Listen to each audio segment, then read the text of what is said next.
பிதா, குமாரன், பரிசுத்த ஆவியினாலும் நம்மை ஆசீர்வதித்து காப்பதாக. ஆமென். நாம் அனைவரும் ஆண்டவரை நோக்கி மன்றாடுவோம். திரியேக பராபரனாகிய கர்த்தாவே, எங்களை மோட்சத்துக்கு உரியவர்களாக இருக்கும்படி எங்களை உண்டாக்கின பிதாவாகிய பராபரனே, எங்களை கிருபையாக மீட்டுக் கொண்ட ஆண்டவராகிய இயேசு கிறிஸ்துவே, எங்களை மனதிரும்பச் செய்து நல்வழிப்படுத்துகிற பரிசுத்த ஆவியானவரே, தேவரில் எங்களுக்கு அருளும் சத்தியத்தை அவளோடு கேட்கும்படி நாங்கள் இங்கே வந்திருக்கின்றோம். நாங்கள் உம்முடைய வார்த்தையை கவனமாக கேட்டு அதனால் ஒளி பெற்று மனம் திரும்பி ரட்சிப்படைய தேவரை அனுப்புரிய வேண்டும் என்று எங்கள் மீட்பரும் இரட்சகருமாகிய இயேசு கிறிஸ்துவின் வழியாய் வேண்டிக் கொள்கின்றோம் எங்கள் ஜீவனுள்ள நல்ல பிதாவே. ஆமென். ஆராதனைக்கு ஆரம்பமாக ஜெபமாலையில் 120ஆம் கீர்த்தனையை பாடுவோம். கீர்த்தனையில் 120. தேவனே இயேசுநாதனே இத்தேவாலயம் வந்திடும், தேவ ஆலயம் வந்தவர்க்கு அருள், திவ்ய ஆவியை ஈங்கிடும்.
கர்த்தர் உயிர்த்தெழுந்த பண்டிகைக்கு பின்வரும் 2ஆம் ஞாயிறாகிய இந்த திருநாளிலே நாம் வாசிக்க தெரிந்து கொள்ளப்பட்ட சங்கீத பகுதி, அது பரிசுத்த ஞான சங்கீத புத்தகம் 23ஆம் சங்கீதத்தை நாம் முறையாக வாசிப்போம்.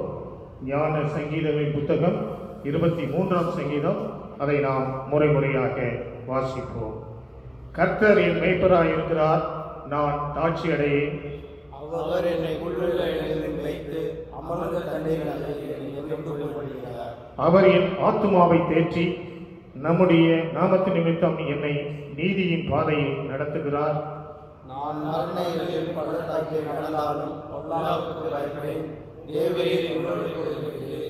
உமது கோலும் உமது கருணையும் என்னை தேற்றும். என் சத்துருவுக்கு முன்பாக நீர் எனக்கு ஒரு பந்தியை ஆயத்தப்படுத்தி என் தலையை எண்ணெயால் அபிஷேகம் பண்ணுகிறீர். என் பாத்திரம் நிரம்பி வழிகிறது. என் ஜீவன்கள் ஆடலாம் நன்மையும் கிருபையும் எனக்கு தொடரும்.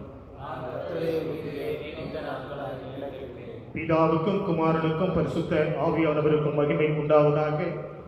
ஆதியிலும் இப்போதும் எப்போதுமான சதா காலங்களிலும் இருக்கிறபடியே ஆமென். ஆராதனைக்கு ஆர்வமாகவும் கர்த்தரின் திருப்பெயருக்கு மகிமை உண்டாகவும் ஜெபமாலையில் 42ஆம் கீர்த்தனையை பாடுவோம். கீர்த்தனை எண் 42 மற்றும் ஒரு பதிப்பில் 44. எனக்காய் ஜீவன் விட்டவரே, என்னோடு இருக்க எழுந்தவரே, என்னை என்றும் வழி நடத்துவாரே, என்னை சந்திக்க வந்துடுவாரே.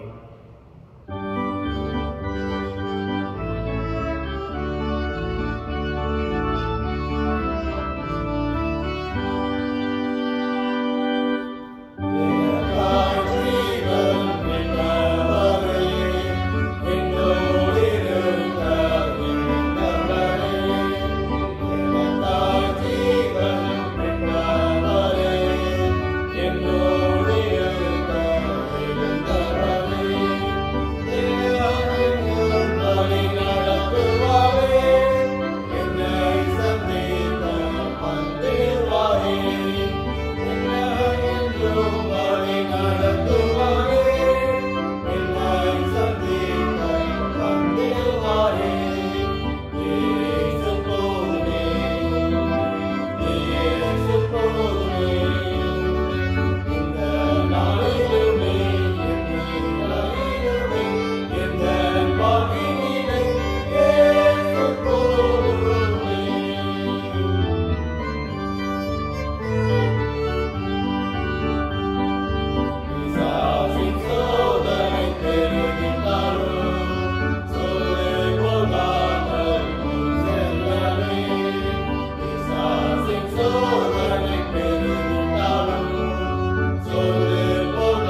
என்னை புனித நாக்குகிறார்.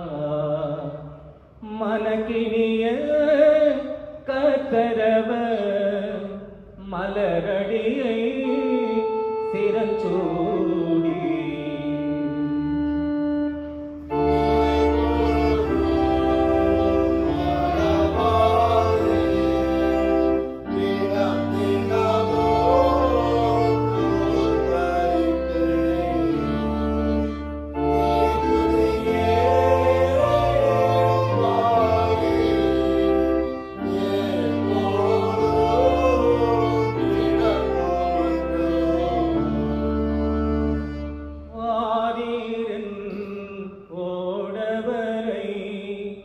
வாழ்த்திடவே போற்றிடவே பாரீரம் பரங்கருணை பரந்திடுமின் திருநாமம்.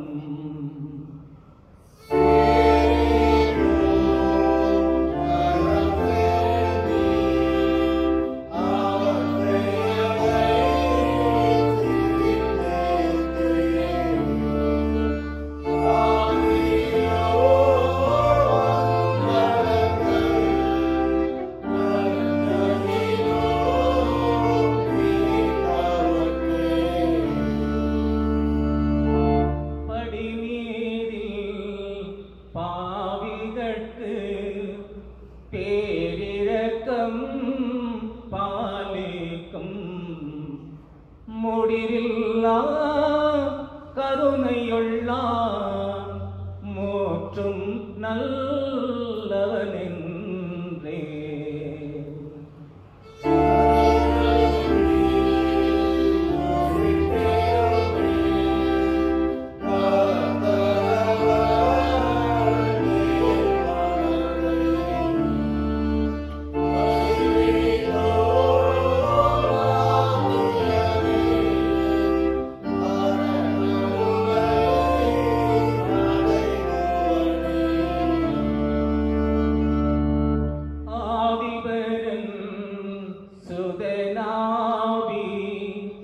அகிலமெங்கும் புகழ் பரவும் சோதிபரம் சுடர் மகிமை சொற்பேற்றே உயர்த்திடுக.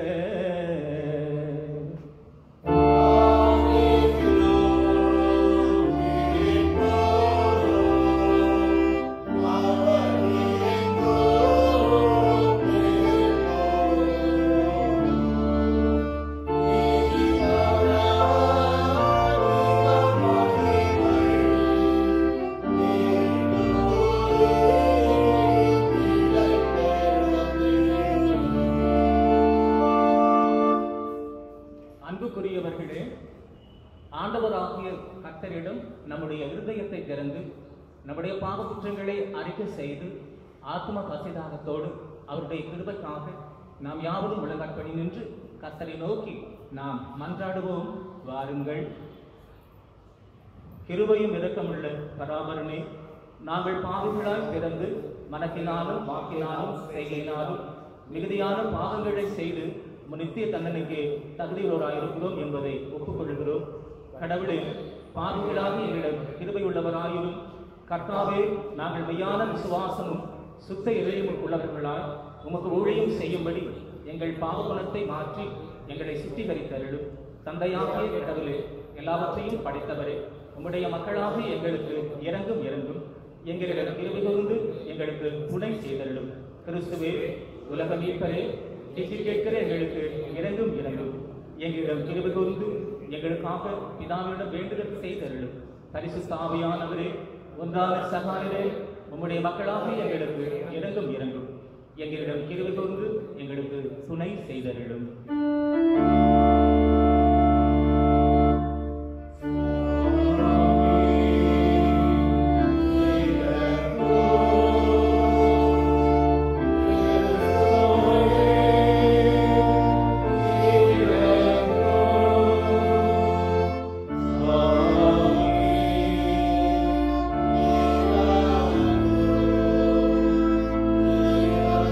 Amen.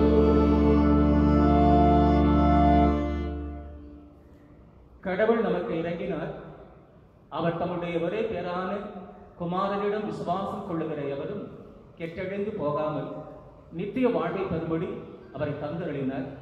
இந்த அளவுக்கு அவர் உலகத்தின் மீது அன்பு கூர்ந்த ஆண்டவராக இருக்கின்றார். அவருடைய திருப்புகழை நாம் எழுந்து நின்று கீர்த்தனை வாயிலாக அவருடைய புகழை நாம் ஸ்தோத்தரிப்போம். வாருங்கள்.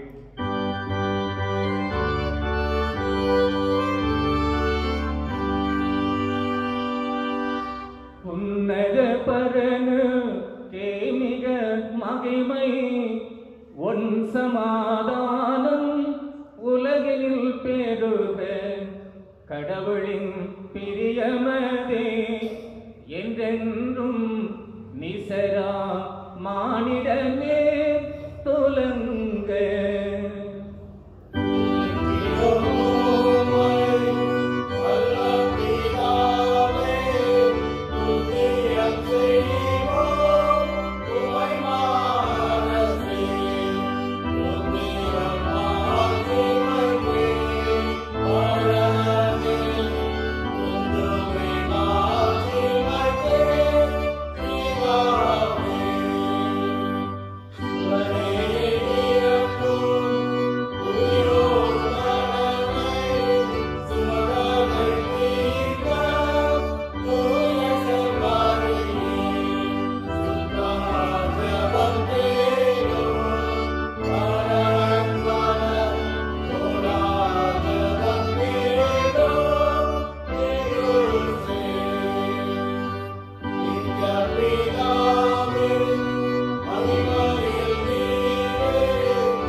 சர்வத்தையும் படைத்த அன்பு கடவுளே, பாவத்தினால் விழுந்த உலகத்தை உம்முடைய குமாரன் தம்மை தாழ்த்தியதன் மூலமாக எங்களை தூக்கி எடுத்ததற்காக உமக்கு ஸ்தோத்திரம் செலுத்துகின்றோம். நித்திய மரணத்திலிருந்து தேவரை மீட்டுக் கொண்ட உம்முடைய மெய்யடியா பேரின்பத்தை அடையும்படி அவர்கள் இம்மையில் எப்பொழுதும் மனமகிழ்ச்சியோடு இருக்க நீர்தாமே அருள் புரிய வேண்டும் என்று உம்மோடும் பரிசுத்த ஆவியோடு என்றென்றைக்கும் ஜீவித்தரசாழுகின்ற எங்கள் நாதர் இயேசு கிறிஸ்துவின் மூலமாய் உம்மை வேண்டிக் கொள்ளுகின்றோம்.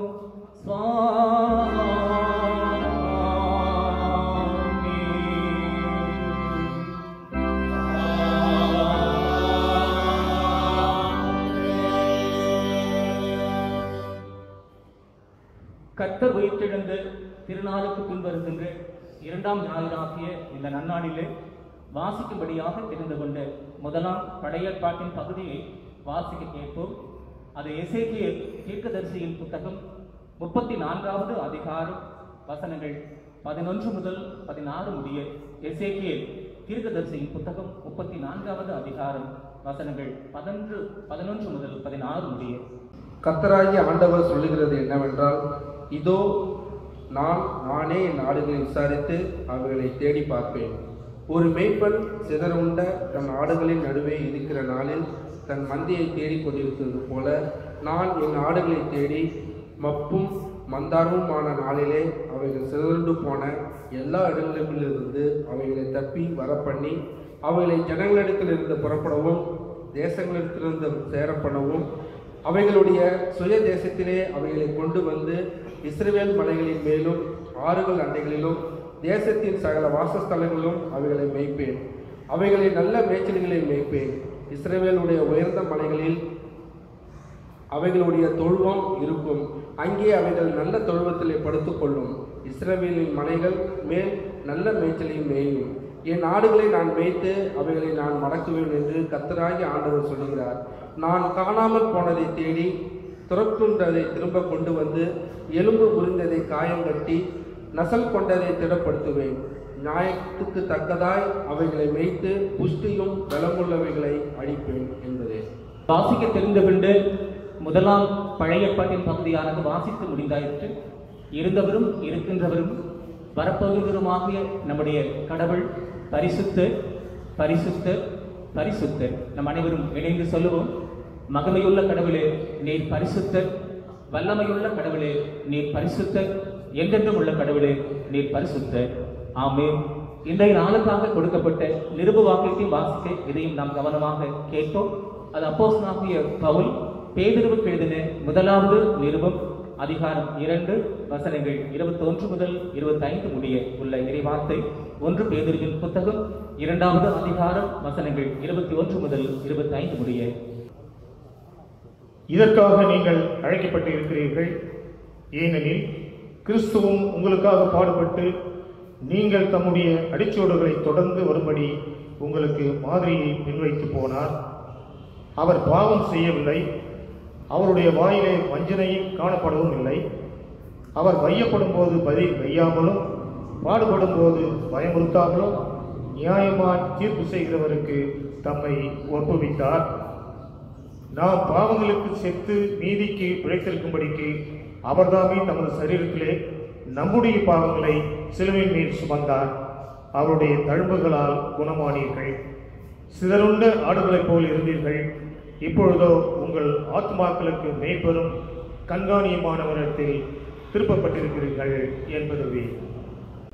வாசிக்க தெரிந்து கொண்டு நிருப பகுதியும் வாசித்து முடிந்தாயிற்று. கடவுள் தாமே இந்த வார்த்தைகளை நம்முடைய இருதயங்களில் என்றென்றும் நிலைத்திருக்க செய்வாராக. ஆமென். நம் அனைவரும் எழுந்து நிற்போம்.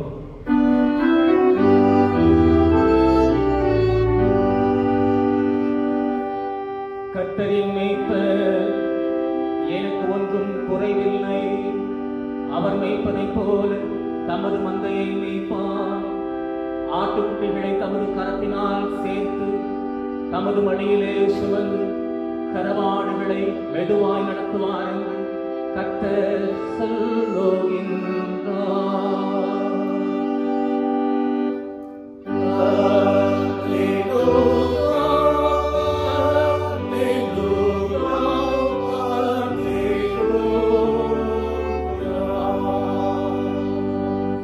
இத்திருநாளுக்கென்று கொடுக்கப்பட்ட நற்செய்தி பகுதியை நாம் வாசிக்க கவனமாய் கேட்போமாக.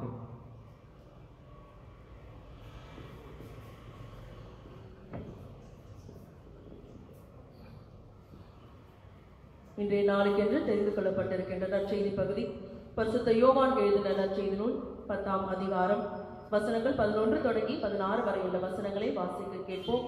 யோவான் எழுதின நற்செய்தி நூல் 10ஆம் அதிகாரம் வசனங்கள் 11 தொடங்கி 16 வரை உள்ள வசனங்கள். இயேசு சொன்னதாவது: நானே நல்ல மேய்ப்பன். நல்ல மேய்ப்பன் ஆடுகளுக்காக தன் ஜீவனை கொடுக்கிறான். கூலிக்காரனோ மேய்ப்பனும் அல்ல, ஆடுகளை உடையவனும் அல்ல.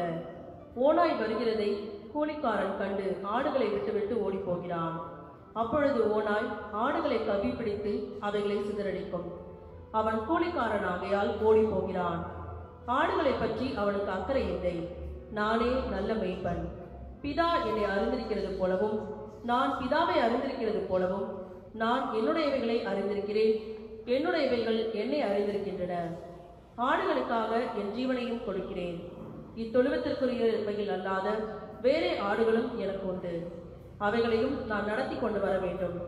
அவைகள் என் குரலை கேட்கும். அப்பொழுது ஒரே மந்தையும் ஒரே மேய்ப்பனுமாகும் என்றார் என்பதுவே. Amen.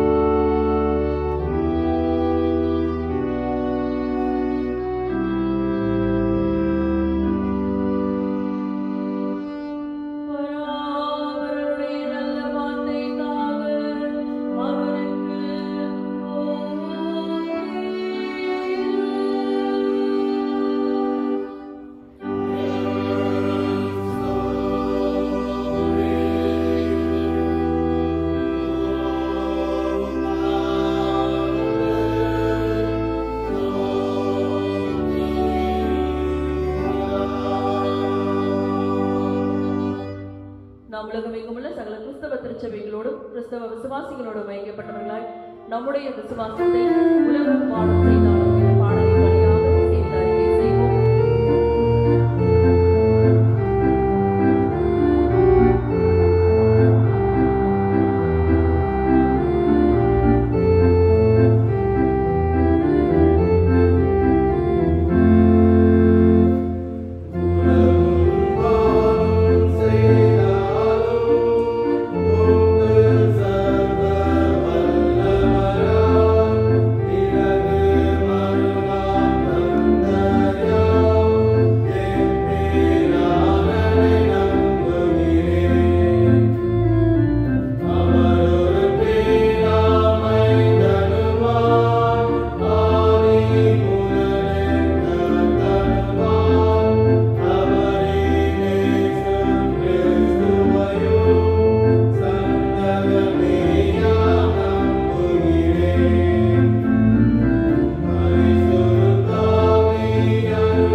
நாம் பாடல் வழியாக அறிக்கை செய்த இந்த விசுவாசத்திலே வாழ்நாள் முழுவதும் நிலைத்திருக்க திரியேக கடவுள் தாமே நமக்கு கிருபையும் ஆற்றலும் அளிப்பாராக.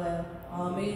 கர்த்தருடைய கிருபையாலே இந்த வாரத்திலே தங்களது பிறந்த நாள் மற்றும் மனநாளை காண்கிற மக்களை கடவுள் தாமே ஆசீர்வதிக்கும் வண்ணமாக தொதித்து பாடிட பாத்திரமே என்ற பாடலுடைய ஒரு சரணத்தை மட்டும் பாடி கர்த்தருடைய நாமத்தை நாம் மகிமைப்படுத்துவோமாக.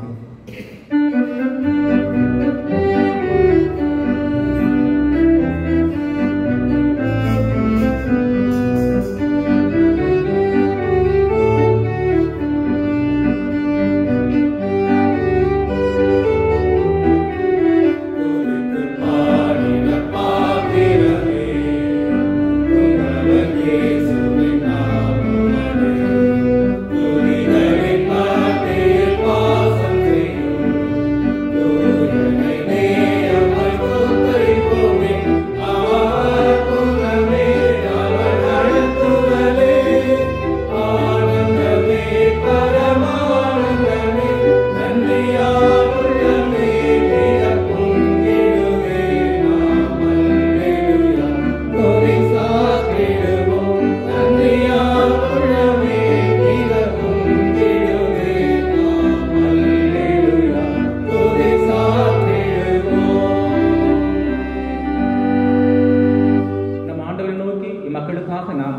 ஜெபம் செய்வோம். எல்லா இரக்கங்களுக்கும் பொதிகளுக்கும் ஆசீர்வாதங்களுக்கும் ஊற்றாக இருக்கின்ற அன்பு நிறைந்த கடவுளே, இந்த வாரத்தில் தங்களது பிறந்த நாளை அனுசரிக்கிற ஒவ்வொரு மக்களுக்காக, பெரியவர்களுக்காக, மூப்பர்களுக்காக, அன்பு குழந்தைகளுக்காக உமக்கு ஸ்தோத்திரம். வேதமைக்குரியர்களுக்கு சொல்லுகிறது ஐயா, கர்த்தரை துதியுங்கள், அவர் நல்லவர், அவர் கிருபை என்றும் உள்ளது என்று சொல்லப்பட்டிருக்கிறது. கர்த்தாவே, எங்களுடைய வாழ்விலே உங்களுடைய பலத்த கைகளினால் ஓங்கிய வயத்தினாலும் இதுகாரும் எங்களை உங்களுடைய தோளில் சுமந்து எங்களை நடத்தி வந்தவரே, நன்றியோடு கூட ஸ்தோத்திரிக்கின்றோம். அருமை மக்களுக்கு உடைய தீர்க்காயசை கொடுத்து உலக வாழ்விலே பேரின்பத்தை, ஆசீர்வாதங்களை இந்த மக்களுக்கு வழங்கும்படியாக நாங்கள் மன்றாடுகிறோம். அதுபோல புதிய மனநாடை காண்கிற அன்பு தம்பதிகளுக்காக ஸ்தோத்தரிக்கிறோம். உடைய சன்னிதானத்தில் ஒப்புக் கொடுத்து உடைய திருவார்த்தையின்படி, உடைய வார்த்தை பாட்டின்படி இதுகாரும் உடைய திருக்கரங்களை ஒன்றிணைத்து வாழ்விலும் எல்லா நிலைகளிலும் இந்த மக்களை ஆசீர்வதித்து வருகின்ற கிருபைகளுக்காக ஸ்தோத்திரம் ஐயா. கொடுத்த அன்பு குழந்தைகளுக்காக, செல்வங்களுக்காக நன்றி செலுகிறோம். கொடுத்த கிருபைகளுக்காக ஸ்தோத்திரிக்கிறோம். உடைய வாழ்விலே நீ கொடுத்த சுகத்திற்காக ஸ்தோத்திரிக்கிறோம். உன் அலங்கத்திற்குள்ளே சமாதானம், உன் அரண்மனைகளுக்குள்ளே சுகமிருப்பதாக வேண்டுகிறேன் என்ற நிலையிலே கடவுள்தான் இந்த தம்பதிகளை ஆசிரியத்து உலக வாழ்விலே திருச்சபையிலும் சமுதாயத்திலும் தூண்களாக அவர்களை வைக்கபடியாக நம்முடைய அன்பு கருத்தில் ஒப்புக் கொடுக்கிறோம். அதுபோல ஆண்டவரே, வியாதிப்பட்டிருக்கிற ஒரு மக்களுக்காக கூட நாங்கள் செபிக்கின்றோம். கடவுளுடைய திருக்கரங்களை நீட்டி ஆணி அடிக்கப்பட்டபடி கரங்களால் அவர்களை தொட்டு ஆசீர்வதிக்க ஆண்டவர் பலத்தோடு அவர்கள் எழுப்பும்படிய அன்பு கருத்தில் நாங்கள் ஒப்புக் கொடுக்கிறோம். சுகம் பெற்றிருக்கிற மக்களுக்காக நமக்கு ஸ்தோத்திரிக்கின்றோம். கடவுள் தாமே உடைய பலத்தால் அவர்களை ஆசீர்வதித்து இன்னும் ஆண்டு சிறப்பான நன்மைகளை செய்ய அவர்களை பலப்படுத்தபடிய தேவ சமூகத்தில் ஒப்புக் கொடுக்கின்றோம். ஆண்டவரே, இந்த தேசம் ஆண்டவரே, எங்களுடைய உலகமெங்கும் இருக்கின்ற கொரோனா வியாதிக்காக நாங்கள் மன்றாடுகிறோம். இறைவனே, உடைய பரிசுத்த ரத்தத்தை உலகமெங்கும் தெளித்து ஒரு விடுதலையை விரைவாக எங்களுக்கு கொடுக்கும்படியாக நாங்கள் செபிக்கிறோம். உங்களுடைய சித்தத்திற்கு எங்களை தாழ்த்தி கொடுக்கிறோம். எங்களுடைய தேசம், எங்களுடைய மந்திரிமார்கள், எங்களுடைய அமைச்சர்கள் எடுத்துக்கொள்கிற அனைத்து முயற்சிகளிலும் இறைவன் ஈடுபட்டு நாங்கள் மன்றாடுகிறோம். அன்பின் இறைவனே, எங்களுடைய மருத்துவர்களுக்காக, நர்சஸ்க்காக நாங்கள் செபிக்கிறோம். தூய்மை பணியாளர்களுக்காக நாங்கள் செபிக்கிறோம். அவர்களும் எங்களுடைய திருக்கரத்தால் பலப்படுத்தி அவர்கள் கொடுக்கின்ற ஆண்டவர் மருந்து மாத்திரைகளிலே உங்களுடைய சுகத்தை வெளிப்படுத்த நாங்கள் செபிக்கிறோம். இந்த கொரோனா வியாதியிலிருந்து பூரணமாய் சுகம் பெற்று இழந்திரும்பிய ஒவ்வொரு மக்களையும் இந்த ஆலயத்துடன் நாங்கள் வாழ்த்தி அவர்களை ஆசீர்வதிக்கிறோம். உடைய தீர்க்காசி அவர்களுக்கு நல்கும்படியாக நாங்கள் மன்றாடுகிறோம். ஆண்டவர், இன்னும் சுவாமி சுகவீனமாய் அடைக்கப்பட்டிருக்கிற மக்களுக்காக நாங்கள் செபிக்கிறோம். அவர்களை பலப்படுத்தி சுகத்தை கொடுத்து ஆண்டவரே, இந்த சிறைச்சாலையிலிருந்து அவர்களை வெளிக்கொண்டு அவருடைய திருக்கரங்களில் ஈட்டும்படியாக நாங்கள் செபிக்கிறோம். உடைய அன்பு கரத்தில் எங்களை தாழ்த்தி படைக்கிறோம். எங்கள் இறைமகனும் எங்கள் மீட்பருமாயிருக்கின்ற இயேசு கிறிஸ்துவின் வல்லமை நிறைந்த நாமத்தில் மன்றாடுகிறோம். பரிசுத்தமும் அன்பும் நிறைந்த நல்ல பிதாவே, ஆமென். கர்த்தருடைய நாமத்தினாலே இந்த மக்களுக்கு எல்லா நன்மைகளையும் செய்த ஆண்டவருக்கு நன்றிகளை நாம் ஏறெடுப்போம். என் ஆத்துமாவே கர்த்தரை ஸ்தோத்திரி, என் முழு உள்ளமே அவருடைய பரிசுத்த நாமத்தை ஸ்தோத்திரி. என் ஆத்துமாவே கர்த்தரை ஸ்தோத்திரி, கர்த்தர் செய்த சகல உபகாரங்களையும் மறவாதே. ஆமென். கர்த்தரின் திருப்பெயருக்கு மகிமை உண்டாக. ஜெபமாலை 142 கீர்த்தனை பாடும். கீர்த்தனை 142 மற்றொரு பதிப்பில் 151. தேவபிதா என்ற மெய்ப்பனோ சிறுமை காட்சி அடைகிறது.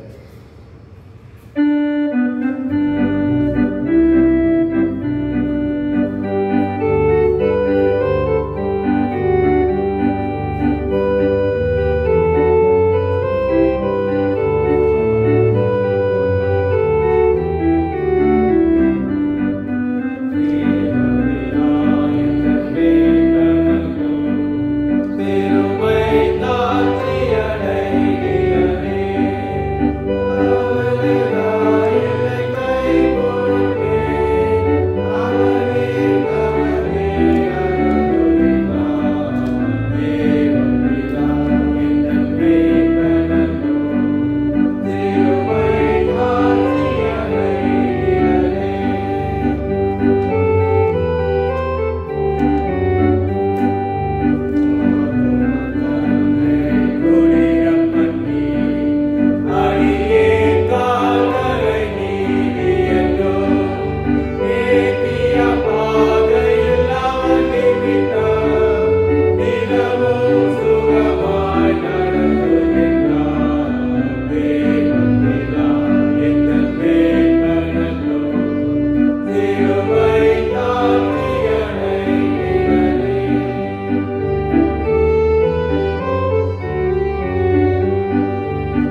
பிதாவிடத்திலிருந்தும் ஆண்டவராகிய இயேசு கிறிஸ்துவனிடத்திலிருந்தும் உங்கள் அனைவருக்கும் கிருபையும் சமாதானம் உண்டாவதாக. ஆமென். ஜெபம் செய்வோம். அன்பின் ஆண்டவரே, நீர் எங்களோடு பேசும் நாங்கள் கேட்கின்றோம். ஆண்டவர் மீட்பெருமாகிய இயேசுவின் நாமத்தை ஜெபிக்கிறோம் எங்கள் நல்ல ஆண்டவரே. ஆமென். இன்றைக்காக நம்முடைய திருச்சபையிலே கொடுக்கப்பட்டுள்ள திருமறை பகுதியில் நிருப வாக்கியத்தை கொண்டு உங்களோடு அருளுரையாற்ற விரும்புகின்றேன். அது 1 பேதுரு 2ஆம் அதிகாரம் வசனங்கள் 21 முதல் 25 வரை. 1 பேதுரு 2ஆம் அதிகாரம் 21 முதல். இதற்கென்று அழைக்கப்பட்டீர்கள், கிறிஸ்துவும் தமது அடிச்சுவடுகளை நீங்கள் தொடர்ந்து வரும்படி உங்கள் பொருட்டு பாடுபட்டு உங்களுக்கு மாதிரியை பின்வைத்து போனாரே. அவர் பாவம் செய்யவில்லை, அவர் வாயில் வஞ்சகம் காணப்படவில்லை, அவர் வையப்படுகையில் பதில் வையப்படவும் இல்லை, பாடுபடுகையில் பயமுறுத்தவும் இல்லை. நியாயமாய் தீர்ப்பு செய்தவருக்கு தம் காரியத்தை ஒப்புவித்தார். நாம் பாவங்களுக்காக செத்து நீதிக்கு பிழைத்திருக்கும்படி அவர் தாமே தமது சரீரத்தில் நம்முடைய பாவங்களை சிலுவையில் சுமந்தார். அவர் தழுவுகளால் குணமாக்கப்பட்டீர்கள். ஆடுகளைப் போல வழி தப்பி திரிந்தீர்கள். இப்போது உங்கள் ஆத்துமாக்களுக்கு மெய்ப்பர் அத்தியட்சணமானவிடத்தில் திரும்பப்பட்டீர்கள் என்பது. கிறிஸ்துக்குள் அன்பானவர்களே, இந்த அருமையான நேரத்தில் உங்களை யாவரும் மறுபடியுமாக இறைமந்தன் இயேசுவின் திருப்பெயராலே உங்களுக்கு அன்பான தோத்திரத்தை ஏறெடுத்துக் கொள்கின்றேன். வாக்கியத்தில் நாம் இன்றைக்கு கடவுளுடைய பண்புகளை குறித்து அவர் எப்படிப்பட்டவர் என்பதை இங்கே சொல்லப்படுகிறதை நாம் பார்க்கின்றோம். இன்றைக்குரிய நற்செய்தி பகுதியிலும் நாம் வாசிக்க கேட்டோம். அங்கே கர்த்தர் மேய்ப்பராக இருக்கிறார் என்பதை குறித்து சொல்லப்படுகிறதை நாம் பார்க்கிறோம். ஆக இன்றைக்கு ஒரு முன்மாதிரியாக ஆண்டவர் நமக்கு இருக்கின்றார். ஆண்டவராகிய இயேசு கிறிஸ்து என்பது மாடல். ஆண்டவர் தான் நமக்கு மாடல், ரோல் மாடலாக இருக்கின்றார். அரசு தேர்வு எழுதுகின்ற பிள்ளைகளை நாம் பார்க்கின்ற பொழுது அந்த மாடல் கொஸ்டின் பேப்பரை எல்லாவற்றையும் அவங்க எழுத வேண்டும். அவங்க எழுதி எழுதி எழுதி எழுதி அந்த மாடல் பல விதமான மாடல் கொஸ்டின்ஸ் பேப்பர் எழுதி அதன் மூலமாக அவர்களுக்கு கிடைக்கின்ற அந்த வெற்றியை நாம் அறிந்து கொள்கின்றோம் மாணவர்களுக்கு. அதனால் இன்றைக்கு நம்முடைய வாழ்க்கை வெற்றி அடைய வேண்டும் என்றால் நமக்கு ரோல் மாடல் ஆண்டவராகிய இயேசு கிறிஸ்து தான் நமக்கு ரோல் மாடல். இன்றைக்கு ஒவ்வொருத்தரும் ஒவ்வொரு ரோல் மாடல் வைத்துக் கொள்கின்றார்கள். இதை நீங்கள் யோசித்து பாருங்களேன். சிலர் தலைவருடைய ரோல் மாடல் வைக்கிறாங்க. அந்த தலைவருடைய குணங்கள் இருக்கின்றன. அப்படியே குறிப்பாக ஒரு குத்துச்சண்டை போடுகிறவர் ஒருத்தருக்கு ரோல் மாடலாக வச்சிருக்காங்கன்னு வச்சா அவருடைய வாழ்க்கையிலே எல்லாம் சண்டையாகவே இருக்கும். ஆகவே தான் இவைகள் எல்லாவற்றையும் விட்டு நமக்கு பரம தந்தையாகிய ஆண்டவர் இயேசு கிறிஸ்து நமக்கு ரோல் மாடலாக இருக்க வேண்டும். இந்த கொரோனா என்ற வைரஸ் வந்து மக்களை எல்லாம் பாதிக்கப்பட்டு பயத்தை உண்டாக்கின்ற அந்த சூழ்நிலையிலே அழிவுகளை அங்கங்கே பார்த்து கொண்டிருக்கின்ற சூழ்நிலையிலே நமக்கு இந்த செய்தி ரோல் மாடல் ஆண்டவராகிய இயேசு கிறிஸ்து நமக்கு ரோல் மாடலாக இருக்கின்றார். அவரை ரோல் மாடலாக பின்பற்றி இந்த உலகம் வாழ்ந்திருந்தால், மக்கள் சென்றிருந்தால் இந்த வைரஸ் வருவதற்கு காரணமாக இருக்க முடியாது. ஆகவே எப்படியும் வந்துவிட்டாயிற்று. இன்னும் ஆண்டவர் நமக்கு சொல்கிறார், இன்னமும் கிருபை உள்ளவராக நமக்கு ரோல் மாடல் ஆண்டவர் சொல்கிறார், என்னை பின்பற்றி என்னை வாருங்கள் என்று சொல்கிறார். 1891ஆம் ஆண்டு சார்லஸ் எம் ஷெல்டன் என்ற ஒரு எழுத்தாளர் மிக அருமையாக ஒன்றை எழுதியிருந்தார். இன் ஹிஸ் ஃபுட் ஸ்டெப்ஸ் அவரது அடிச்சுவடுகள் என்ற புத்தகத்தை எழுதினார். அதில் அவர் எழுதுகின்ற பொழுது ஒரு திருச்சுவையார் எடுத்துக்கொண்ட சபதத்தை அங்கே எழுதுகின்றார். அந்த சபதம் என்ன என்று நாம் பார்க்கும்போது, எந்த ஒரு காரியத்தையும் ஒருவர் கேள்வியும் கேட்காமல் செய்வதில்லை என்பது. ஒரு கேள்வி கேட்காமல் செய்வதில்லை என்பது. What would Jesus do? WWJD அது சுருக்கமாக சொன்னார். What would Jesus do?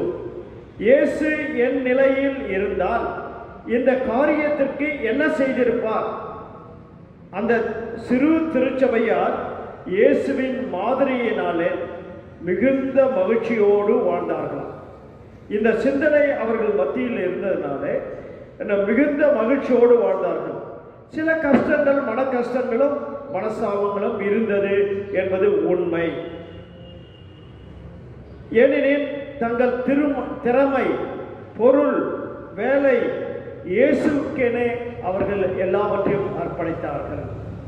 இயேசு என்ன செய்வார் என்பதை விட என்ன செய்தார், இன்னும் நம்மில் என்ன செய்து கொண்டிருக்கிறார் என்பதை பற்றி அவர்கள் சிந்திக்க ஆரம்பித்தார்கள். நாமும் அவ்விதமாக சிந்திக்க அழைக்கப்படும். இயேசுவே என்ன அவர் நமக்கு செய்து வருவார் என்பதை விட என்ன செய்தார், இன்னும் நம்மில் என்ன செய்து கொண்டிருக்கிறார் என்பதை நாம் சிந்திக்க வேண்டும். பேதுருவும் இயேசுவானவரின் சிலுவை பாடுகளே முதலில் எதிர்த்தவர் தான். பின்பு பேதுரு முக்கியமாக அவரிடத்திலே சிறந்த பாடத்தை கற்றுக்கொண்டார். இன்று இயேசுவானவர் எப்படியெல்லாம் நமக்கு முன்மாதிரியாக இருக்கிறார்? 3 காரியங்கள். இயேசுவே நம் வாழ்வில் மாதிரி. இயேசுவே நம் வாழ்வில் மாதிரி. ஜீசஸ் இஸ் அவர் ஸ்டாண்டர்ட் அல்லது ரோல் மாடல் இன் லைஃப். இரண்டாவது, இயேசுவே மரணத்தில் நமக்கு பதிலானவர். இயேசுவே மரணத்தில் நமக்கு பதிலானவர். Jesus is our substitute in death. மூன்றாவதாக, இயேசுவே நல்மேய்ப்பர். இயேசுவே நல்மேய்ப்பர். Jesus is our shepherd. இயேசுவே நம் வாழ்வில் மாதிரி. Jesus is our standard or role model in life. நமக்கு சொல்லும் பொழுது அழகாக சொல்கிறார், உங்களுக்காக துன்புற்று ஒரு முன்மாதிரியை வைத்து சென்றுள்ளார்.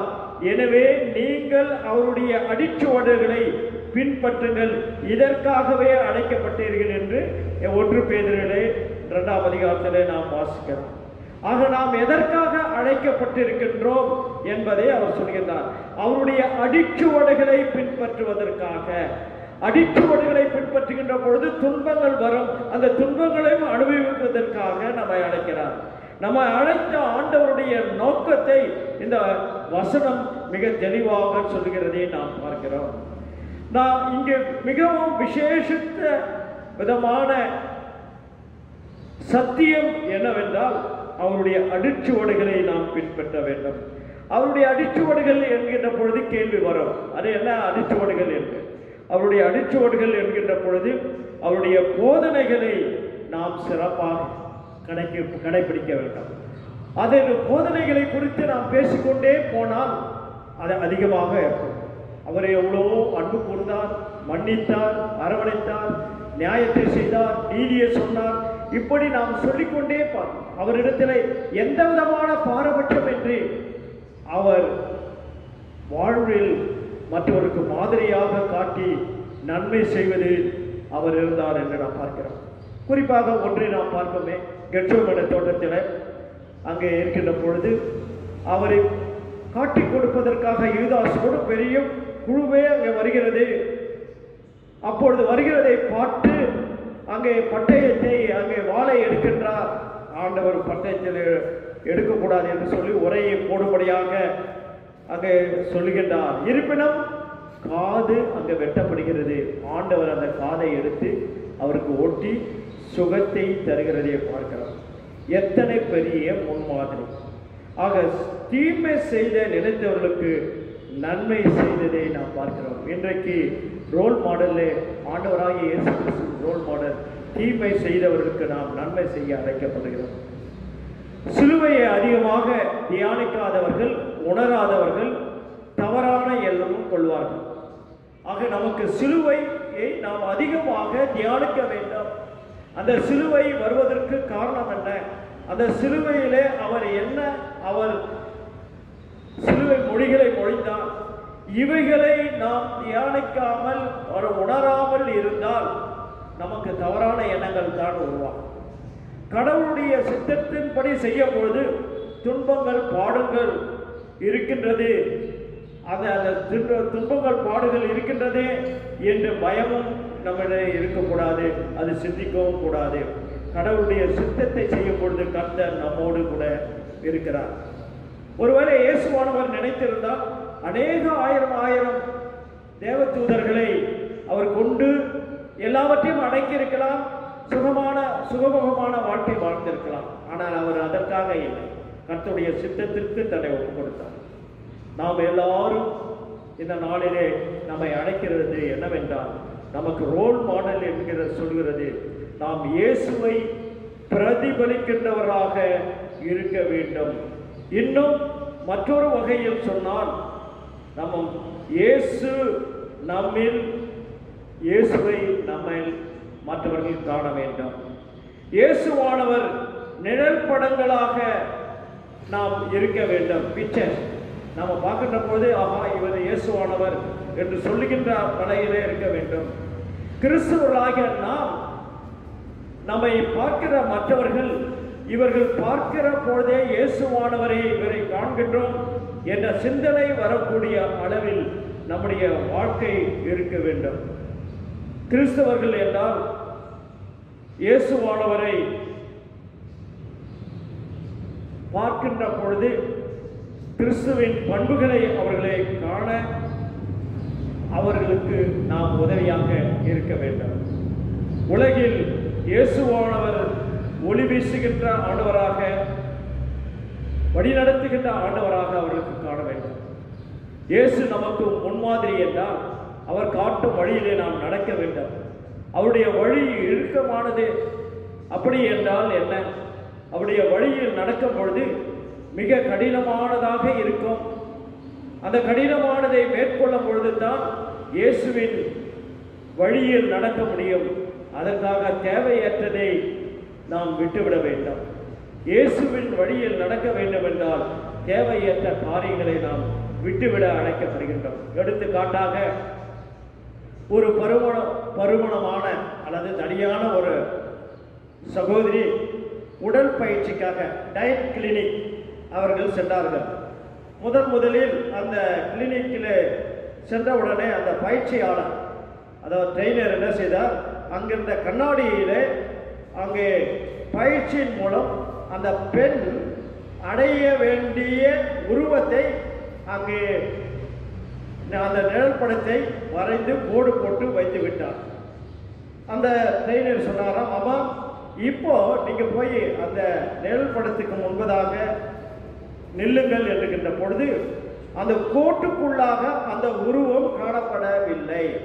ஆக காணப்படாததுனால அந்த அம்மா கிட்ட சொன்னார், அம்மா இந்த கோட்டுக்குள்ளாக உங்கள் உருவம் வர வேண்டும், இதுதான் நம்முடைய லக்கு என்றார். அநேக வாரங்கள் உடற்பயிற்சி செய்தார்கள், உணவு கட்டுப்பாடு டயட் செய்தார்கள். ஒவ்வொரு வாரமும் இறுதியிலே வந்து நிழல் படத்துக்கு முன்பாக தன் உடல் அமைப்பை கண்ணாடியிலே வரைபடத்தில் பார்த்ததுடன் அதை ஒப்பிட்டு பார்ப்பார்கள். ஆனாலும் இன்னும் பருமனமாகவே காணப்பட்டார். ஆகவே இன்னும் அதிகமான நேரங்கள் பயிற்சியிலும் தீவிர உணவு கட்டுப்பாட்டும் மேற்கொண்டார்கள். இறுதியாக ஒரு நாள் அந்த பெண்ணின் உருவம் அந்த நிழற்படத்தில் கோட்டுக்குள் காணப்பட்டது. அதுபோல் கடினமான உழைப்பும் நேரமும் உறுதியான நோக்கமும் இருந்தால் மட்டுமே இயேசுவின் சாயலை நாம் பெற முடியும். எப்படி அந்த நிழற்படத்திற்குள்ளாக அந்த உருவம் வருவதற்கு என்ன கடினமான பாடுகளை பெற்றார்களோ, டயட் எதெல்லாம் விடணுமோ விட்ட பிறகுதான் அந்த அந்த வருமானமான அந்த அம்மா அந்த நிழல் படத்தை கோட்டுக்குள்ளாக வந்து அடங்கினார்கள். இன்றைக்கும் அது போல நம்முடைய கடினமான உழைப்பு, நாம் என்னென்னலாம் விடணுமோ, என்னென்னலாம் தேவையற்ற காரியங்களோ எல்லாத்தையும் விட்டால்தான் நாம் கடவுளுடைய சாயலை அடைய முடியும். இன்றைக்குரிய சங்கீதம் 23 கர்த்தர் எப்படிப்பட்ட மேய்ப்பராக இருக்கிறார் என்பதை அங்கு அழகாக சொல்கிறார். அவருடைய குணநலத்தை சொல்கிறார். அந்த குணநலம் போல நாமும் வாழ வேண்டும் என்று அழைக்கிறார். அதே போல எசேக்கியேல் 34, 11, 15 16 வரை பார்க்கும் பொழுது அங்கே மேய்ப்பனுடைய குணநலத்தை அழகாக சொல்கிறார். கர்த்தராகிய ஆண்டவர் சொல்வது இதோ, இதோ நானே வந்து என் நாடுகளை விசாரித்து அவைகளை தேடிக்கொண்டு வருவேன். 16ஆம் வசனம், காணாமல் போனதை நான் தேடி, சிதறி போனதை திரும்ப கொண்டு வந்து, கால் ஒடிந்ததை கட்டி, பலவீனமானதை பலப்படுத்துவேன், புஷ்டியும் பலமுள்ளவைகளை அழிப்பேன், நியாயமானபடி அவைகளை வைப்பேன் என அருமையான வார்த்தையை இங்கே கர்த்தர் சொல்கிறார். இன்றைக்கு வாசிக்கின்ற பகுதிகள் எல்லாமே நாம் வாசிக்க வேண்டும். இந்த பாடல்கள் எல்லாமே கீர்த்தனைகளை பாடணும். எல்லா பாடல்களும் கர்த்தருடைய பண்புகளை குறித்து அங்கே சொல்லப்படுகிறதை பார்க்கிறோம். நம் வாழ்வில் மாதிரியாக இயேசு இருக்க வேண்டும். அவர் என்ன செய்தாரோ அதை செய்ய நாம் அழைக்கப்படுகிறோம். ஆக கிறிஸ்துவர்களுக்கு தலைமைத்துவத்தில் இருக்கிற நாம் செய்ய வேண்டிய காரியம் என்ன? ரோல் மாடல் இதுதான்.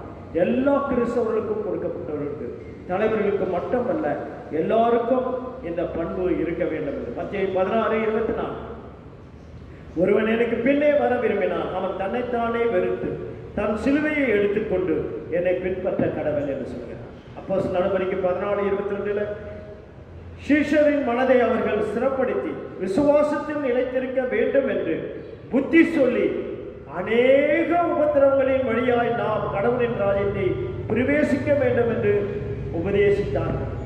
ஆக கடவுளுடைய ராஜ்யத்தை நாம் அடைய வேண்டும் என்றால் அநேக உபத்திரவங்களை நாம் சந்திக்கத்தான் வேண்டும். இயேசுவை முன்பு மாதிரியாக வைத்து வாழ முடியுமா என்று ஒரு கேள்வி நமக்கு. ஏங்க நீங்க சொல்றீங்க இயேசுவை முன்வைத்து வாழ முடியுமா? நிச்சயமாக முடியும். நமக்கு மிஷனரியாக, முதல் மிஷனரியாக வந்த ரெவரண்ட் சீகன்பால் ஐயா அவர்கள், செல்வன் புலிச்சோ அவர்கள் எல்லாம் செய்த காரியம், இயேசுவை முன்வைத்து வாழ்ந்தார்கள். அவர்கள் சுகமுகமாக வாழவில்லை. அவர்கள் பட்ட கஷ்டங்கள் எல்லாம் அதிகம். ஆனால் அவங்களுக்கு ரோல் மாடல் இயேசுவை முன்மாதிரியாக வைத்து வாழ்ந்ததுனாலே தான். சரி, எப்போ நடந்ததை இப்போ சொல்றீங்களே, இந்த காலகட்டத்தில் என்ன என்று நாம் சொல்ல போனால், அன்னை தெரசாவை நாம் பார்த்தோம். அவர்களுக்கு அரசு மரியாதையுடன் அவருடைய அடக்கம் நடந்தது. அதற்கு காரணம் என்ன? இயேசுவை ரோல் மாடல் அவர்களுக்கு. அவர்கள் மனிதரை ரோல் மாடலாக எடுக்கவில்லை, அவர்களுக்கு இயேசுவை ரோல் மாடலாக இருந்தது. ரெவரண்ட் ஸ்டெயின் அவருடைய வாழ்க்கையிலும் இயேசுவை ரோல் மாடலாக இருந்ததை நாம் பார்க்கலாம். ஆக நாம் ஆண்டவருக்கு நம்மை கேட்டுக்கொள்வது, இன்றைக்கு நாம் ஆண்டவரை முன்வைத்து அவர் முன்மாதிரியை வைத்து நாம் நடக்க வேண்டும் என்று கூறுகின்றார். மகாத்மா காந்தி சொல்லும் பொழுது, நான் கிறிஸ்துவை நேசிக்கிறேன், கிறிஸ்தவர்கள் பலர் கிறிஸ்துவை போல வாழ்வதில்லை, அதனால்தான் கிறிஸ்துவ மார்க்கத்தின் மீது அதிக பற்றில்லாமல் போய்விடுகிறது என்று சொல்கின்றார். காரணம், நாம் ஆண்டவர் நமக்கு போதித்த போதனைகளை நாம் கடைப்பிடிக்கவில்லை. அவரிடத்திலே அன்பு, அரவணைப்பு, மன்னிப்பு, இரக்கம், கருணை, நீதி, நியாயம், இப்படி சொல்லிக்கொண்டே போகலாம். அவரிடத்தில் வந்தவர்களை யாரையும் அவருடைய வாழ்க்கை அழிந்து போகாதபடி எல்லாரும் நித்திய ஜீவனை பெறும்படியாக வழிகாட்டினாரை பார்க்கிறோம். ஆக டிடிஎஸ்ல அருமையான ஒரு பாடல் இயேசுவை வாழ்க்கையில் காட்டுங்களே, பேச்சில் அல்ல நல்ல செயலில் என்று ஒரு பாடல். இயேசுவை வாழ்க்கையில் காட்டுங்களே, பேச்சில் அல்ல நல்ல செயலில் என்று பாடுகிறார். நாம் இயேசுவை வாழ்வோராய் காட்டுங்களே என்று அந்த பாடல் அருமையான பாடல். ஆக இயேசுவை நாம் வாழ்க்கையில் பேச்சோடு இல்லாமல் வாழ்வோராய் காட்ட நம்ம அழைக்கிறார். இரண்டாவதாக நாம் பார்க்கின்ற பொழுது, இயேசுவே மரணத்தின் நமக்கு பதிலாக ஆனார். Jesus is our substitute in death. அந்த 1 பேதிலே நாம் பார்க்கின்ற பொழுது நாம அந்த வசனத்திலே மிக தெளிவாக சொல்லப்படுகிறதை நாம் பார்க்கின்றோம். அவரே நமக்கு, நம் பாவங்களுக்காக 24ஆம் வசனம், பாவங்களுக்காக சென்று நீதிக்காக பிழைத்திருக்கும்படி அவர் தாமே தமது சரீரத்தில் நமது பாவங்களை சிலுவையில் சுமந்தார் என்று. ஆகவே நம்மளுக்காக அவர் பலியானார் என்று நாம் பார்க்கின்றோம். அது மட்டுமல்ல, இயேசுநாதர் நம் பாவங்களுக்காக நம்மை மீட்கும் பொருட்டாக மரித்தார். தகுதியற்ற நமக்காக, குற்றவாளியாக நமக்காக அவர் குற்றவாளியாக தீர்க்கப்பட்டார், சிலுவையிலே அறைந்தார்.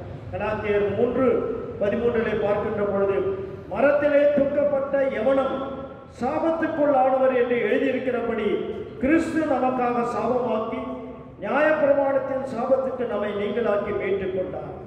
நம்மை மீட்க தன்னையே சிலுவையில் அவர் ஒப்புக் கொடுத்தார் என்று பார்க்கிறார். இயேசுவானவர் குற்றமற்றவர் என்று தீர்ப்பளித்த பின்னும் அவர் குற்றமுள்ளவராக ஆக்கினார். பாவமில்லாத அவரை தண்டிக்கப்பட்டார்கள் என்று நாம் பார்க்கிறோம். நாம் செய்ய வேண்டியது என்ன? பவுல் அப்போஸ்தலர் ரோமருக்கு 6ஆம் அதிகாரம் 6லிருந்து 8 வசனம், நாம் இனி பாவத்திற்கு தொன்று செய்யாதபடி பாவ சரீரம் அவமாக்கும் பொருட்டு நமது பழைய மனுஷன் அவரோடு சிலுவையில் அறையப்பட்டான் என்று அறிந்திருக்கிறோம். மரித்தவனே நீ பாவத்திற்கு கடன்பட்டவன் அல்ல, கிறிஸ்துவோடு நாம் மரித்தோம், ஆனால் அவரோடு பிழைத்திருப்போம் என்று நம்புகிறோம். மிக அருமையான வசனத்தை தான் இயேசு மரணத்தில் நமக்கு பதிலான ஆனவர் நமக்கு சொல்லுகிற காரியம். நாம் இனி பாவத்துக்கு தொன்று செய்யாதபடி நாம் இருக்க நம்மை ஆண்டவர் அழைக்கின்றார். பேதுரு குணமாக்கி இந்த இடத்திலே பேதுரு குணமாக்குதல் என்பது சரீரபரமானது அல்ல, ஆத்மாவுக்கும் ஆவிக்குரியமான குணமாக்குதலே இங்கே குறிப்பிடுகின்றார். எரேமியா 8:22 பார்க்கின்ற பொழுது, கிளியேத்தாவிலே பிசின் தைலம் இல்லையோ, வைத்தியனும் அங்கே இல்லையோ, என் ஜனமாகிய குமாரின் காயம் ஆறாமல் போகிறது என்ன என்று கேள்வி கேட்கிறார். அந்த எரேமியாவின் தீர்க்க தரிசனம் தான் இயேசு கிறிஸ்துவில் நிறைவேறுகிறதை நாம் பார்க்கின்றோம். அதற்கு முன்பதான வசனங்களை எல்லாம் நாம் பார்க்கின்றோம். 1850 நடைபெற்ற ஒரு சம்பவம். டாகெஸ்தான் என்பது மேற்கு ரஷ்யாவில் ஒரு சிறு பகுதி. டாக் என்றால் துருக்கி மொழியில் மலைகள் என்றும், ஸ்தான் என்றால் நிலங்கள் என்றும் பெயர். டாகெஸ்தான் என்ற பழங்குடியினர் அவர்களுக்கு ஒரு இஸ்லாமிய தலைவன் இருந்தார். அந்த தலைவன் பெயர் இமாம் ஷமீல் என்பதால் ரஷ்யர்களுக்கு எதிராக சிறு போர்களையும் குரல்களையும் இந்த குழுவினர் எழுப்பினார்கள். ஆனால் அவர்கள் இட்ட ஒரு சட்டம் எது என்றால், யாரும் ரஷ்யாவுடன் பேரம் எதுவும் பேசக்கூடாது, அவர்களோடு எந்த தொடர்பும் இருக்கக்கூடாது. அப்படி இருந்தால் 100 சவுக்கடி தண்டனை பெற வேண்டும் என்று இந்த இஸ்லாமிய தலைவர் கட்டளை போட்டுவிட்டார். சில தினங்களுக்கு பிறகு குற்றவாளியை கண்டுபிடிக்கப்பட்டு அங்கே இஸ்லாமிய தலைவர் இமாம் ஷமீலுக்கு முன்பாக நிறுத்தப்பட்டார். அந்த குற்றவாளியை கண்ட இமாம் ஷமீலுக்கு ஏக தர்ம சங்கடமாயிற்று. ஏனென்றால் அது அவனுடைய தாய். குறிப்பிட்ட உபவாசம் முடிந்தது, தியானம் ஜபங்கள் எல்லாம் முடிந்தது, தண்டனையை நிறைவேற்ற உத்தரவிட்டார். ஆனால் சவுக்கடி அடிக்கும் சேவகர் முன்பு தன் தாயாரை விடுவித்து அவரது முதுகை காட்டி 100 சவுக்கடிகளை அந்த இமாம் ஷமீல் பெற்றுக்கொண்டார். அந்த பழங்குடி மக்கள் தங்கள் தலைவரின் நேர்மையும் நியாயத்தையும் ஆர்வத்தையும் கண்டு மனம் வருந்தினர். அதன் பின்னர் அவர்கள் முடிவு எடுத்தது, யாரும் இனிமேல் ரஷ்யனுடன் தொடர்பு கொள்ளக்கூடாது என்று ஒரு ஸ்ட்ராங்காக ஒரு முடிவெடுத்தார்.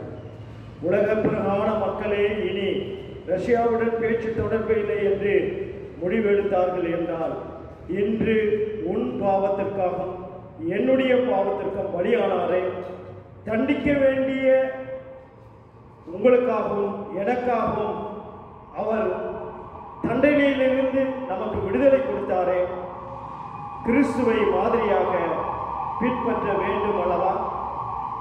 முடிவு செய்யுங்கள். இன்று என்ன முடிவு எடுக்கப் போகிறீர்கள்? மற்றவர்களை கிறிஸ்துவுக்குள்ளாக அழைத்துக் கொண்டு வர வேண்டும், மற்றவர்களுக்கு நாம் முன்மாதிரியாக வாழ்வாக இருக்க வேண்டும். இன்னும் பாவத்திலே வாழ்ந்து கொண்டே நாம் இருப்போமானால் நாம் வாழ்க்கையை இழந்தவர்களாக காணப்படுவோம். ஆகவே இன்றைக்கு நம்முடைய பாவங்களுக்காக அவர் எல்லாவற்றையும் அவர் அதற்கு பதிலானார் என்று நாம் பார்க்கிறோம். மூன்றாவதாக பார்க்கும்போது, இயேசு நம் மேய்ப்பர். Jesus is our shepherd. இம்மாத தொடக்கத்திலே நமது மேய்ப்பர் என்ற தலைப்பில் இம்மாதத்தை நாம் தியானித்தோம். யார் என்ற காணாமல் போன ஆடு என்பதையும் நாம் தியானித்தோம். ஆடுகளைப் போல வழித்திருப்பு திரிந்த அவர்களுக்கு இப்பொழுது உங்களை ஆத்துமாக்களுக்கும் மேய்ப்பெரும் அத்தியட்சரமானவற்றில் திரும்பப்பட்டீர்கள் என்ற வசனத்தை 1 பேரிலே நாம் வாசிக்க கேட்டோம். அதே நற்செய்தி நூலிலும் வாசிக்கிறோம். ஆக 1 பேர் 2:25 வாசிக்கிறோம். சுவிசேஷ பகுதியிலும் வாய்ப்போம். நல்ல மேய்ப்பன் ஆடுகளுக்காக தன் ஜீவனை கொடுக்கிறான். கூலிக்காரனோ மேய்ப்பன் அல்லாதவனும் ஆடுகளுக்காக அவன் தன் உயிரை கொடுப்பதில்லை. ஓனாய் வருவதை கண்டு அவன் ஓடி விடுகிறதை காண்கிறான். காரணம் என்னவென்றால் அவன் கூலிக்காரன். ஆக யார் நல்ல மேய்ப்பன்? அதை சங்கீதக்காரன் சொல்லும் பொழுது சொல்கின்றார், அந்த ஆடுகளுக்காக தன் ஜீவனை கொடுக்கிறவன் நல்ல மேய்ப்பன் என்கிறார். 23ஆம் சங்கீதத்தில் சொல்கின்றார், நல்ல மேய்ப்பன் தன் ஆடுகளை எப்படி வழி நடத்துவார் என்பதை. எல்லா சூழ்நிலையும் அந்த சங்கீதத்தில் அவருடைய அனுபவத்தை எழுதுகிறார். எல்லா சூழ்நிலையிலும் ஆண்டவர் வழிநடத்துகிறவராக இருக்கிறார். வளமுள்ள நாட்களிலும் ஆண்டவர் வழிநடத்துகிறார். வறட்சியான நாட்களிலும் ஆண்டவர் வழிநடத்துகிறார். வானால் எல்லாம் ஆண்டவர் வழிநடத்துகிறார் என்று சொல்லி அந்த 23ஆம் சங்கீதத்திலே பார்க்கிறோம்.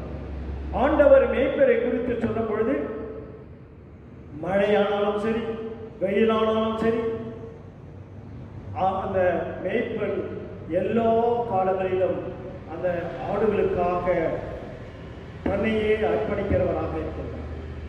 இன்னும் சொல்ல போனால் ஆடுக்கு ஏதாவது வந்துச்சுன்னா, காயப்பட்டுனாலும் சரி, அதை பாம்பு கடிச்சிட்டாலும் சரி, எந்த கஷ்டம் வந்தாலும் அந்த மேய்ப்பன் ஆடுகளுக்காக அதை நன்றாக வாழ வேண்டும் என்பதற்காக என்னென்ன காரியங்கள் செய்ய வேண்டுமோ தன்னையே அர்ப்பணித்து செய்கிறதை பார்க்கிறோம். அந்த இயேசுவானவர் நம் மேய்ப்பர் நமக்கு வழிகாட்டுகின்றார். நான் இவ்விதமான நல்ல மேய்ப்பனாக இருந்து வழிநடத்துகிறேன். நீங்களும் இந்த உலகத்திலே கிறிஸ்துவை அறியாதவர்களையும் கிறிஸ்துவை அறிந்து பாவத்தில் வாடுகிறவர்களையும் நீங்கள் ஆண்டவர்களுக்குள்ளாக அழைத்து வருவதற்கு நல்ல மேய்ப்பர்களாக வாழ்ந்து காட்டுங்கள் என்று சொல்கிறார். காரிடன் பூம் என்பது ஒரு அம்மாவை குறித்து நாம் வாட்ஸ்அப்பில் அடிக்கடிக்கு பார்க்கின்றோம். டச்சு கிறிஸ்தவர்கள் உலகப் போரில் 2ஆம் உலகப் போரில் அநேக யூதர்களை உயிர்களை நாசியர்களிடமிருந்து இந்த அம்மா பாதுகாத்தார்கள், தப்பிக்க வைத்தார்கள். அதனால இந்த அம்மாவுக்கு ரெவன்பர்க் என்ற சிறையிலே அடைக்கப்பட்டார்கள். அச்சமயம் அவர்கள் ஒரு அருமையான ஸ்டேட்மெண்ட் சொல்கிறார். When Jesus takes your hand, he keeps tight. When Jesus takes your hand, he keeps tight. When Jesus keeps tight, he leads you your whole life. When Jesus keeps tight, he leads your whole life. When Jesus leads your life, he brings you safely home. When Jesus leads your life, he brings you safely home. இயேசுவை நம் கையில் பிடித்தால் அவர் இறுக்கமாக பிடிப்பார். அவர் நம்ம கையை பிடிச்சிட்டு அவர் கையில் கொடுத்துட்டு வச்சுங்க, அவர் இறுக்கமாக பிடிப்பார். அவர் இறுக்கமாக பிடித்தால் அவர் நம் வாழ்வு முழுதும் நடத்துவார். இயேசு வாழ்வு முழுதும் நடத்தினால் அவர் நம்மை பரம வீட்டு வரை பாதுகாப்பாக கொண்டு செல்வார். இதுதான். ஆகவே நாம் இயேசுவின் கைக்குள்ளாக அவர் நம்மை பிடிக்கின்றவராக இருக்கிறார். நாம பிடிச்சிட்டா விட்டுருவோம். ஆனால் இயேசுவின் கைக்குள்ளே நாம் இருக்க வேண்டும். அதை விலகி ஓடாதபடி இயேசுவின் கையிலே இருப்போம். அதனால தான் நம்ம படி வாக்கியத்தில் பாடினோம், கர்த்தர் என் மேய்ப்பர், எனக்கு ஒன்றும் குறைவில்லை. அவர் மேய்ப்பனை போல தமது மந்தையை மேய்ப்பார். ஆட்டுக்குட்டியானவரை தமது கரத்தில் சேர்த்து தமது மடியிலே சுமந்த கரவலாளர் போல மெதுவாய் நடத்துவார் என்று ஏசாயா 40:11 சொல்கிறதை நாம் பார்க்கிறோம். உண்மைதான். அவர் எப்படிப்பட்ட நாம் எந்தெந்த சூழ்நிலை எவ்விதமாய் பலவீனமாய் இருக்கிறோம் என்பதை அவர் நம்மை வழிநடத்துகிறார். எப்படி ஒரு கரவலாடை எப்படி அங்கே பாதுகாப்பாய் நடத்துவாரோ அது போல பாதுகாப்பாய் நடத்துகிறார் ஆண்டவராக இருக்கிறார். திறமை உன்னை உயர்வுக்கு கொண்டு செல்லும். திறமை உன்னை உயர்வுக்கு சொல்லுகிறோம்.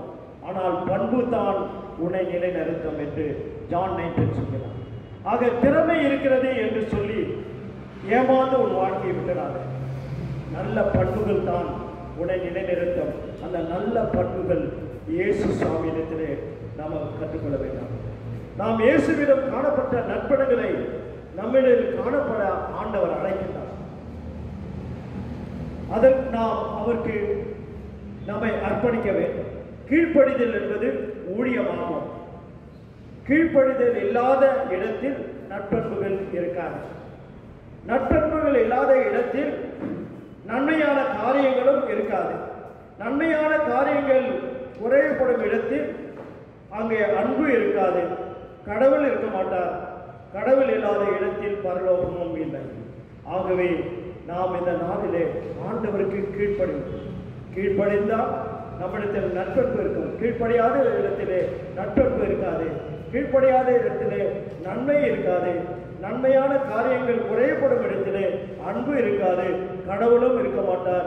அங்கே கடவுள் இல்லாத இடத்திலே பரலோகமும் இருக்காது. ஆகவே கடவுளிடத்திலே காணப்படும் நற்பண்புகளை நம்மிடத்திலே காணப்படும். நம்முடைய குடும்பம், நம்முடைய வாழ்க்கை வெற்றிகரமான வாழ்க்கையாக அமைய வேண்டும் என்றால், நம்முடைய திருச்சபை வெற்றிகரமான திருச்சபையாக இருக்க வேண்டும் என்றால், நம்முடைய நாடு உலகம் எல்லாம் வெற்றிகரமாக இருக்க வேண்டும் என்றால், நமக்கு முன்மாதிரி இயேசு கிறிஸ்து. இயேசு கிறிஸ்து மட்டும்தான் நம்மை வழிநடத்துவார். வெற்றிகரமான உலக சுவிசேஷ ஊழியத்திற்கு நமது குண அதிசயமே திறவுகோல். ஆக நமது குண அதிசயம் திறவுகோலாக இருக்கிறது.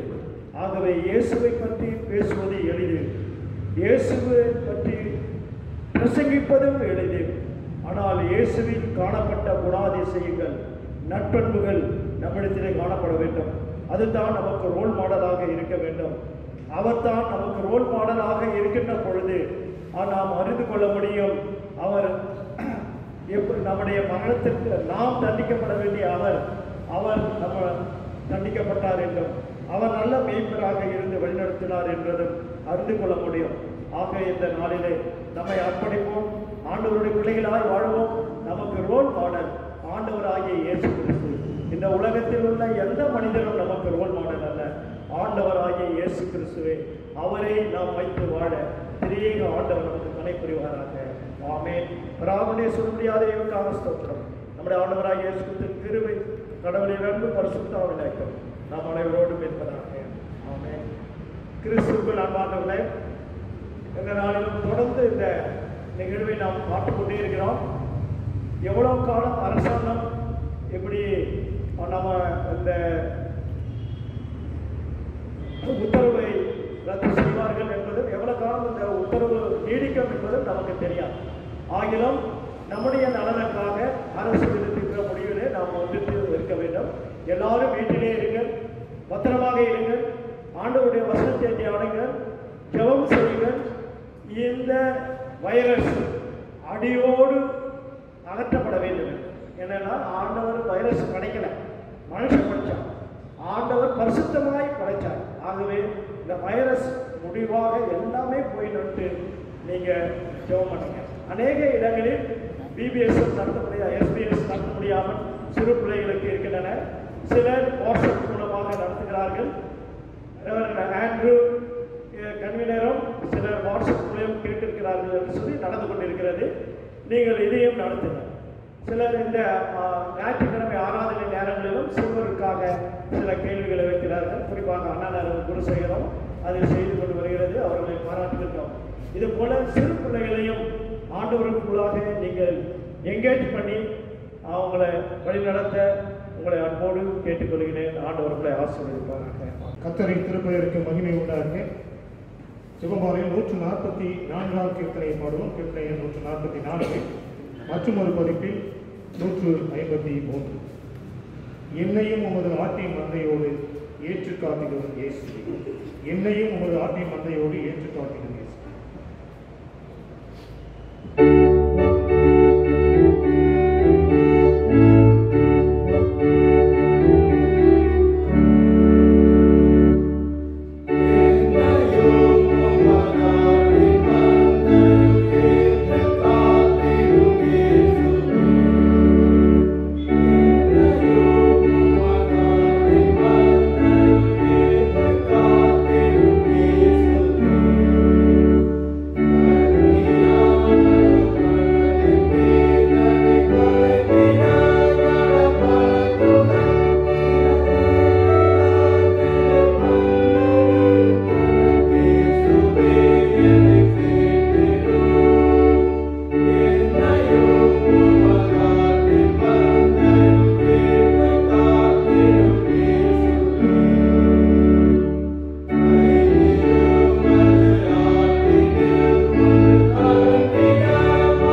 இந்த மாதத்தில் நிறைவான பரிசுத்த ஓய்வு நாளிலே உடைய சமூகத்திற்கு முன்பதாக நாங்கள் கூடி வந்து உம்மை துதிக்கவும் சோதரிக்கவும் உடைய இறை வார்த்தைகளை நாங்கள் கேட்கவும் உம்மை கொடுத்த அந்த நல்ல தருணத்திற்காக நாங்கள் உமக்கு நன்றி செலுத்துகின்றோம்.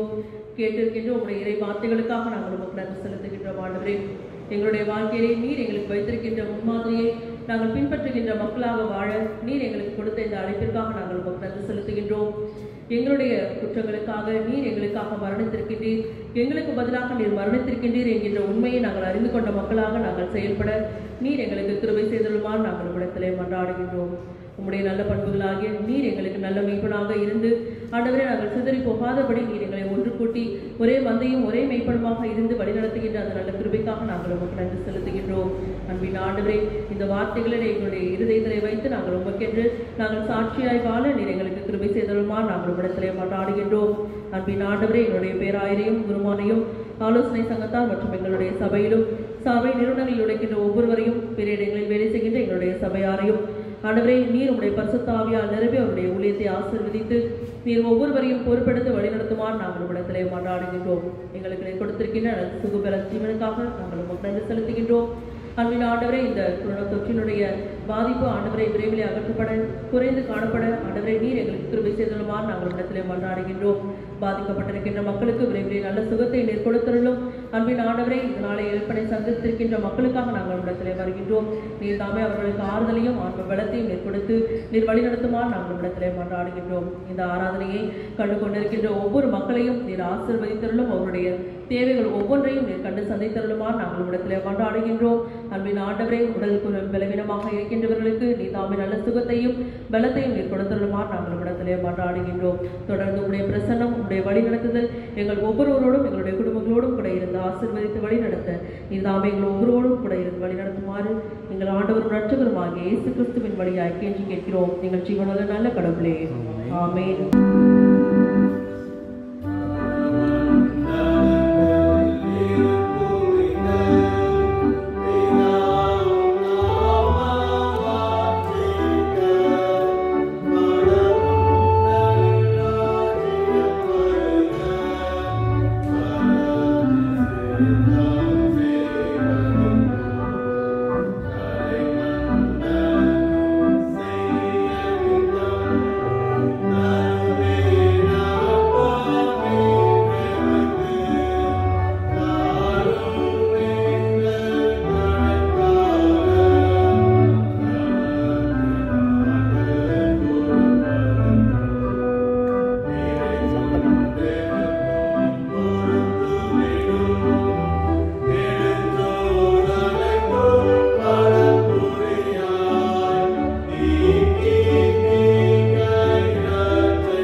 உன் பேரில் கிருபை உள்ளவராயிருப்பாராக.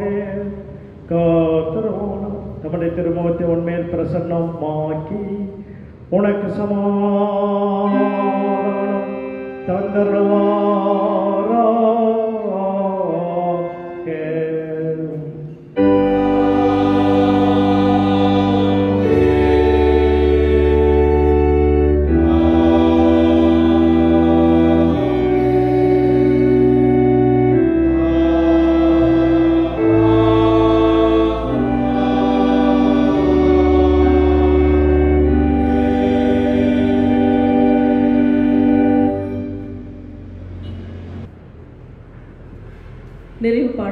கீர்த்தனை 227வது கீர்த்தனை. கீர்த்தனை எண் 227.